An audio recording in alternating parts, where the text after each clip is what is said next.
7h38, bom dia, Alexandre Arce, mais uma vez com a gente, tudo certo? Tudo ótimo, Rafael, um prazer estar aqui para abordar um tema tão importante que a gente recorrentemente, todas as terças-feiras, fala um pouquinho sobre dinheiro. É um tema importante, né, Ariane Bittencourt, sem dúvida muito importante. E eu estava lendo, né, quando você mandou a pauta, eu achei muito interessante porque envolve aí esse tema várias ramificações. Como evitar e não comprar por ansiedade, Alexandre Arce? Verdade, é uma palavra tão comum, muitas vezes discutimos isso dentro de casa sobre o consumismo.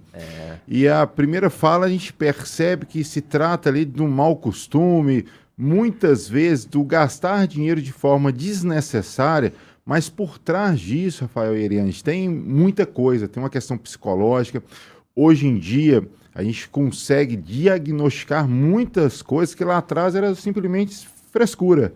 Então, hoje tem uma série de diagnósticos que nos facilita entender a movimentação e o comportamento do ser humano. E o consumismo é algo que acontece recorrentemente e, infelizmente, que o resultado é um prejuízo, além de financeiro, um prejuízo psicológico, de relacionamento, uma questão super desfavorável. Então, vamos tentar hoje trazer algumas falas, alguns pontos importantes para que a gente possa analisar. Será que eu estou consumindo demais? Será que isso pode ser revertido? Enfim, eu acho que é o nosso papel aqui trazer essa reflexão.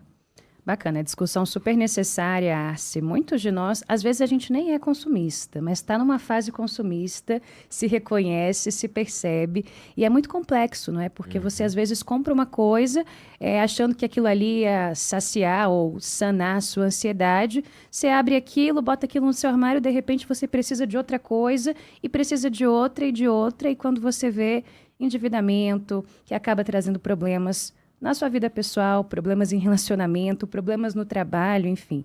E aí acaba sendo, na verdade, só a pontinha de um iceberg muito maior. Agora, vamos começar do conceito, então, né? Como que a gente classifica esse consumismo? Muita gente fala ali em patologia, doença. Tem algo a ver, nada a ver? Legal. Então, o consumismo é basicamente o hábito, né, de comprar excessivamente sem uma necessidade real.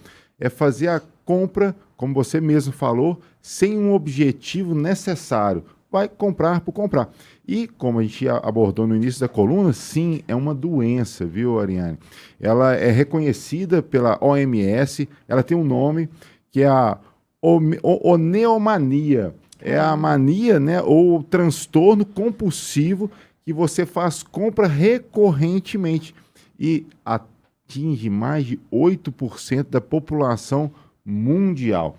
Então, se você se percebe dessa forma ou conhece alguém que recorrentemente faz compras por acúmulo, não por definição, não por necessidade, pode ser ali um ponto de alerta para buscar ali profissionais dentro da psicologia, psiquiatria, para que facilite essa mudança e esse autoconhecimento desse problema interno. E isso vem muito, tá? Muitas vezes misturado ou para tentar, né, resolver um problema, como a gente falou também, de depressão, de muita ansiedade. Hoje o mundo vive muito rápido, né? A gente está o tempo inteiro olhando o relógio e percebe que está faltando algo a se fazer e muitas vezes esse consumo tenta preencher essa lacuna psicológica hoje do ser humano.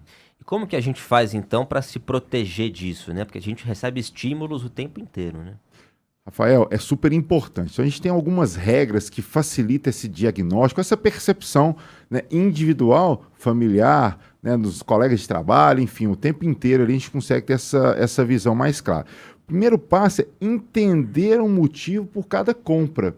Muitas vezes a gente compra por comprar, mas tem como a gente fazer essa avaliação. Será que isso foi uma compra racional, obrigatoriamente eu necessitava desse item, ou foi compulsiva? Né? A Rádio Nova Brasil Brasília fica localizado, né, próximo aqui de um shopping center. Que é um grande perigo, né? A gente tem que falar a verdade aqui. E na hora, com certeza, do momento ali de saída, entrada, as pessoas têm ali esse processo de indução de compras. O tempo inteiro tem super ofertas, super necessidades, né, brilhando na nossa mente. Então é fácil. Será que eu comprei porque deixei levar, foi impulsivo, estava nervoso, estava inquieto aquele dia, triste, ou não, porque realmente eu precisava. E também é a questão da gente ter essa prática de muita uma inteligência emocional, de entender esse motivo, que facilita a nossa proteção. E aí a gente tem a parte prática também, né, que é de você entender e controlar seu orçamento. Sem dúvida nenhuma, a gente já falou algumas outras vezes na coluna, a importância desse entendimento, do controle do seu orçamento. A gente já falou muitas vezes do ARO, daquele acróstico, onde a gente tem um autoconhecimento, definir o que é importante para a nossa vida, colocar tudo dentro de um orçamento.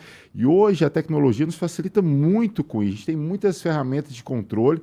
E quanto mais entendimento eu tenho do caminhar do meu dinheiro, do meu orçamento doméstico, facilita muitas vezes até nesse próprio diagnóstico. E caso não haja essa doença, não haja essa recorrência, me protege muitas vezes, como você falou, de um momento diferente do qual eu gasto de maneira desnecessária.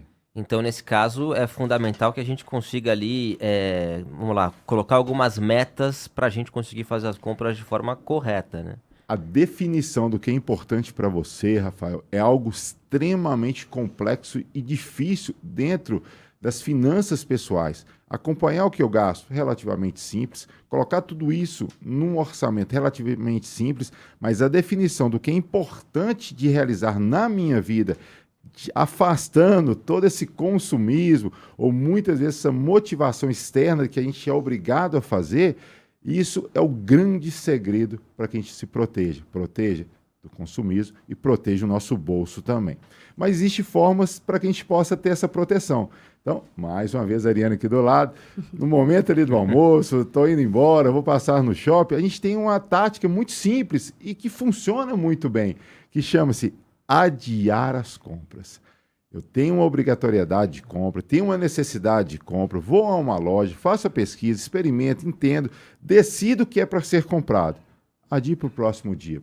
Muitas vezes, nesse lapso de tempo, você vai ter a capacidade e a possibilidade de fazer uma revisão e perceber se é algo necessário ou obrigatório ou simplesmente era um desejo interno de compra do qual só ia trazer ali uma decepção futura, porque você não usaria da forma que esperava e principalmente comprometeria um pouquinho ali as suas finanças do mês. Essa dica é maravilhosa, né? Porque muitas vezes quando a gente se arrepende de uma compra e a gente faz a análise, foi realmente por conta disso. Porque na hora você não se deu ali ao direito de esperar mais um pouquinho, ver se você realmente precisa, se é desse jeito, se não é. O produto vai continuar ali, se acabar vão repor. É sempre assim, nunca tem aquilo de, ai, acabou para sempre. Calma, vai. E aí você consegue fazer a compra bem mais racional e você percebe que seu dinheiro foi bem empregado, né? E aí dá uma satisfação muito melhor. E nesse adiamento, se você percebe que é importante, né, necessário, enfim, que é fundamental ter a obrigatoriedade de fazer essa compra, excelente. Você só reconhece, né, dentro do seu orçamento. Mas quando não é, rapidinho você vai ter essa percepção, puxa, que bom que eu tomei essa decisão favorável ao meu equilíbrio, né, emocional e financeiro. E a gente tem outras formas também, Ariane, Rafael, de a gente tentar trazer essa proteção do consumo desfreado, muitas vezes não planejado, que é justamente formas diferentes de consumir. Hoje a gente tem, através da tecnologia, muitas vezes também muito divulgado, o consumo colaborativo, muitas vezes a troca, né? Ou seja, algo que eu não uso recorrentemente, outras pessoas podem ter algum tipo de interesse, e nesse meio termo a gente consegue fazer uma troca. O famoso escambo que começou lá no início da civilização é muito utilizado hoje em dia. Poxa, as mulheres têm ali uma prática de não repetir o mesmo vestido, né, porque por uma questão ali de comportamento, muitas vezes existe hoje modelos de troca, sapato, enfim, tudo. Então, acho que a minha criança tem um filho muito pequeno, já não brinca mais com brinquedo, eu consigo reaproveitar e fazer disso uma forma de gerar dinheiro e também de, pensando no mundo como um todo, um ecossistema ecológico mais favorável também. E é sempre bom escutar o Alexandre, porque a gente vai pensando, olha, isso aqui eu tenho que mudar. Ah, verdade, olha, ele falou isso, realmente eu tenho que mudar o meu hábito aqui e tal. Agora, planejar as compras nesse sentido também é muito importante, né? Justamente para não sair comprando e não cometer nenhum erro no mês ali. O planejamento, Rafael, traz para a gente limite. O ser humano obrigatoriamente tem que entender, visualizar, ter de maneira concreta o seu limite, porque senão a gente pensa que é dono de tudo, dono do mundo. E isso traz um impacto muito desfavorável. Então, o planejamento define-se quanto eu posso, onde é o meu limite. No momento que eu ultrapasso, me traz um incômodo e esse incômodo forma-se uma proteção de gasto desnecessário. Então, fundamentalmente, antes de qualquer movimentação de compra, entenda, está dentro do meu planejamento? Está. Fiz ali a tarefa de adiar essa compra, porque não é uma grande oportunidade, consegui. Passei por todas as etapas, perfeito, faz a compra. Eu acho que o dinheiro é feito para trazer ali realizações. Acumular por acumular não faz algum sentido na nossa vida, mas cuidar bem do dinheiro é sempre muito importante. E para finalizar aqui a coluna de hoje, algo muito legal também de ser feito, a importância de separar o que é ser do que é ter.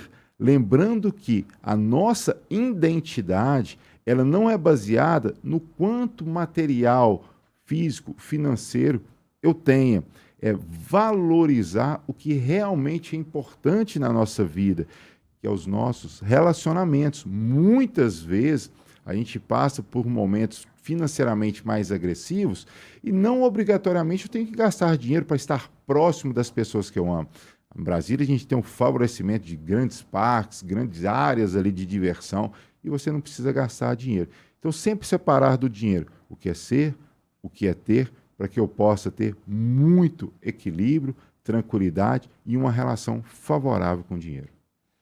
Tá certo, então, Alexandre Arce, né, como sempre, dando aula em suas colunas. Obrigado, viu, Alexandre? Até semana que vem. Eu que agradeço, Rafael, Ariane, um prazer, querido ouvinte, trazer boas reflexões, lembrando sempre, muita cor para o seu dinheiro.